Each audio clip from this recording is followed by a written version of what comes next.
वाद विवाद से ऊपर उठकर देश हित को सामने रखते हुए राज्यसभा चलेगी। अगर हम मतभेद से ऊपर उठें और मतभेद को शालीनता के साथ रखते हैं तो मैं समझता हूं कि जो हमारे पुराने सदस्यों ने यहाँ पे एक हमें उदाहरण के रूप में अच्छी अच्छी बातें दिखाई और वर्तमान में भी सदस्य एक प्रकार से मिलजुल के काम करने के पूरा कोशिश करते हैं, ये देश को तेज गति से आगे लेके जाने में अपनी महत्वपूर्ण भूमिका निभाएगा। 5 अगस्त 2019 का वो दिन इस सदन के लिए एक बहुत ही यादगार और ऐतिहासिक दिन सदैव रहेगा। माननीय अध्यक्ष जी, कॉन्स्टिट्यूएंट असेंबली जो संविधान सभा आयोजित हुई थी उसमें भी जो डिबेट्स हुए थे उसका स्तर बहुत ऊंचा था। बहुत कुछ हमें उसमें पढ़ते हैं तो देखने सुनने को मिलता है। बड़े बड़े लोगों ने उस समय जब कॉन्स्टिट्यूएंट असेंबली की डिबेट्स चल रही थी तब कहा था कि 2 सदन की आवश्यकता क्या है। बड़े बड़े व्यक्ति जैसे कि माननीय श्री मोहम्मद ताहिर, माननीय श्री शिबन लाल सक्सेना, माननीय श्री लोकनाथ मिश्रा जी ने ओपोज किया था कि 2 सेकंड चैम्बर की आवश्यकता नहीं है, एक ही चैम्बर बहुत होगा। लेकिन माननीय श्री गोपाल स्वामी आयंगर, डॉक्टर भारत रत्न डॉक्टर भीमराव अंबेडकर जी और श्रद्धेय सर्वपल्ली राधाकृष्णन जी ने भी इस बात को बल दिया था, इस बात का समर्थन किया था कि 2 सदन होने चाहिए, उच्च सदन का अपना स्थान है। और उसी के बाद अप्रैल 1952 में 1952 में ये सदन बनाया गया और इसकी पहली सभा 13 मई 1952 को हुई। तो एक प्रकार से इस 71 वर्ष का जो प्रवाह है उसकी चर्चा आज हम सब करने वाले हैं। राज्यसभा की समानता ये अपेक्षा थी कि अच्छी चर्चा होगी, अच्छे डिबेट्स होंगे और चर्चा और वार्तालाप के माध्यम से और एक प्रकार से वाद विवाद से ऊपर उठकर देश हित को सामने रखते हुए राज्यसभा चलेगी। माननीय प्रधानमंत्री नरेंद्र मोदी जी ने भी कहा था कि हमारी जो भी डिबेट होती है, जो वार्तालाप डिस्कशन डायलॉग होते हैं, चाहे सदन के अंदर हो चाहे सदन के बाहर हो, उन सब में एक चीज कॉमन है, एक चीज पक्की है कि हमारा जो शपथ है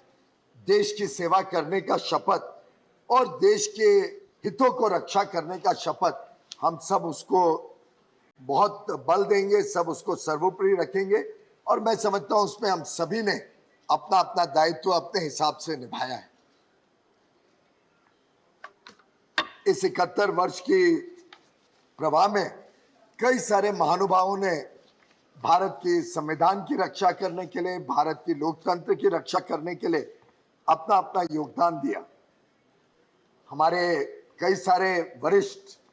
चेयरमैन रहे, अध्यक्ष रहे, सभी का नाम ना लूं लेकिन कुछ जो प्रमुख नाम तुरंत ध्यान में आते हैं, डॉक्टर सर्वपल्ली राधाकृष्णन जी, डॉक्टर जाकिर हुसैन जी,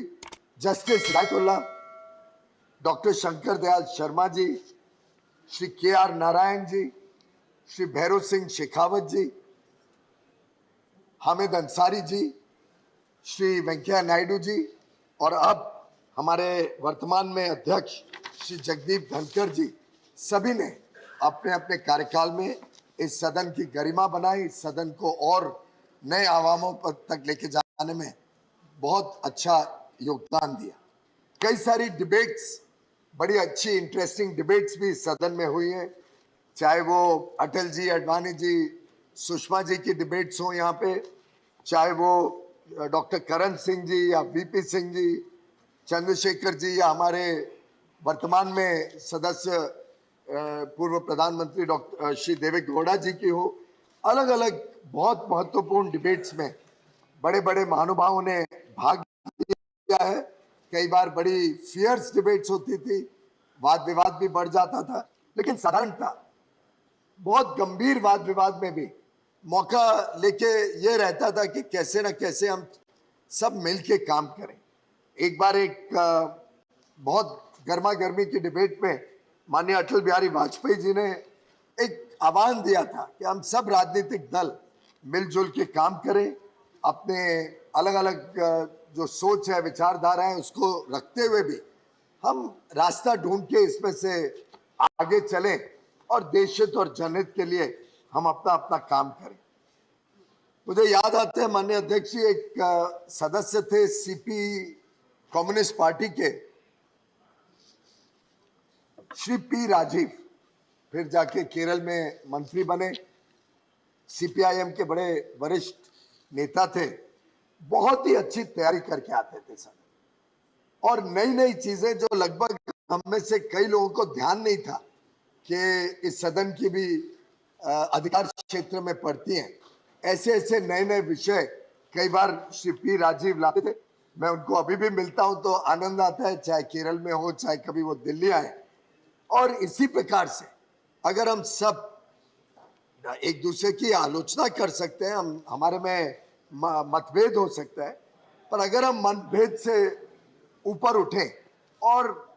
मतभेद को शालीनता के साथ रखते हैं, तो मैं समझता हूं कि जो हमारे पुराने सदस्यों ने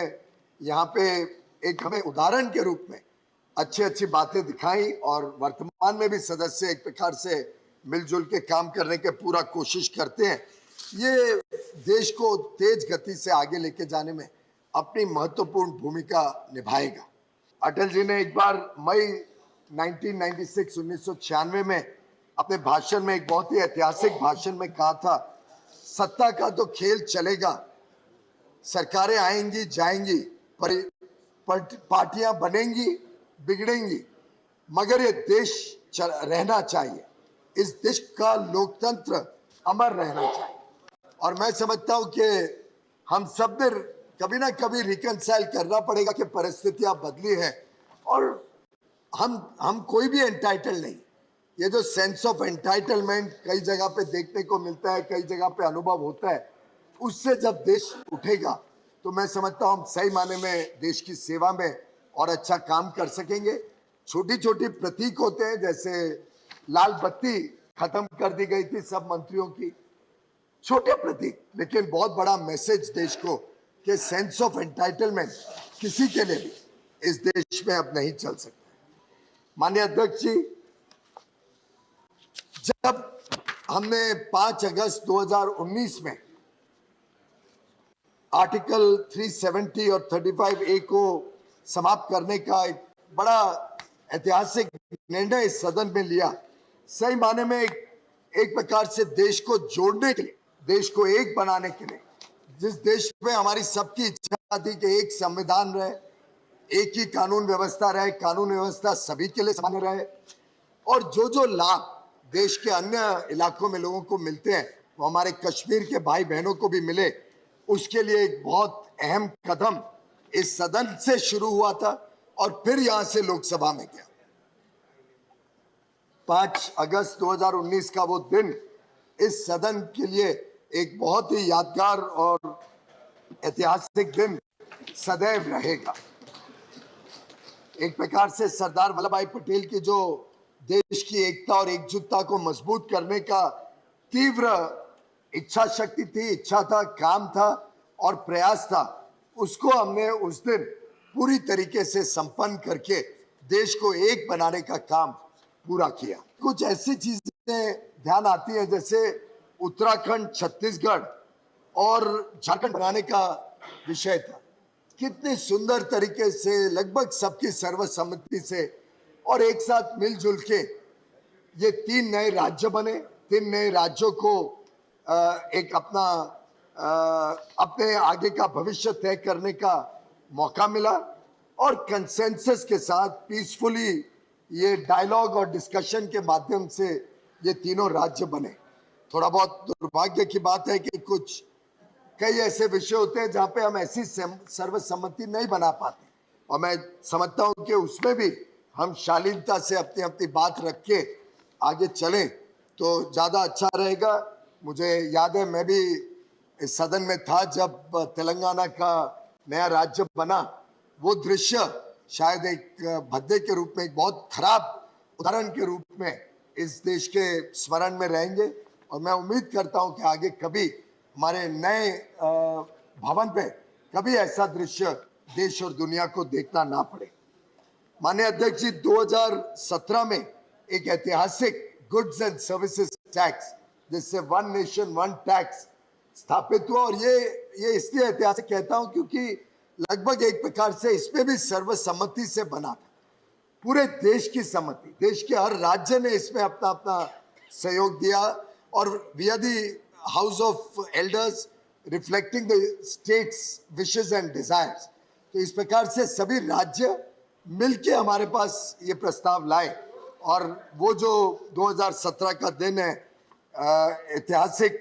मिडनाइट सेशन 30 जून 1 जुलाई की रात को 2017 में सेंट्रल हॉल में हुआ और आज उसका लाभ पूरा देश अनुभव भी कर रहा है। व्यापार उद्योग को नया बल मिला है, बहुत तेज गति से देश आगे बढ़ रहा है।